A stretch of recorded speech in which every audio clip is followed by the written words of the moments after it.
What is up, guys? Today we will be talking about how you guys can fix slow download speed on Xbox One. Well, the process is pretty simple.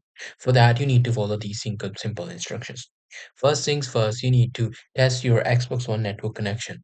For that, you need to go to your settings, network settings, and then test network connection. Just make sure you're getting a healthy internet connection. However, you might see some problems. In those problems, you just have to, try these things. First of all, try to restart your Xbox One and try restarting your router. Now, if this thing doesn't work, just try to, use an Ethernet cable to connect your Xbox One directly because obviously cable has more power. Now, if you are on internet and you have restarted your things, just try changing the DNS to manual and use 8888 and then 8844. Now, this is the default DNS for the Google, which gives you a smooth and less latency for the internet. Now, just make sure to close the background apps because sometimes there are things in the background which are consuming the internet.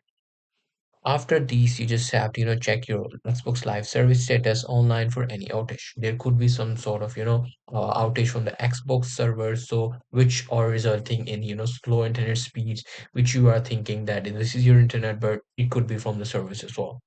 Update your Xbox One system in the settings. There could be, like software updates and game updates which are causing these issues. So just make sure the game that you're playing and the software that you're running on your Xbox is up to latest update. If these things doesn't fix the issue, just contact your internet service provider for any issue and they will be able to help you out. So that's pretty much it. That's how I'll be able to do it. Hope you guys find this video helpful.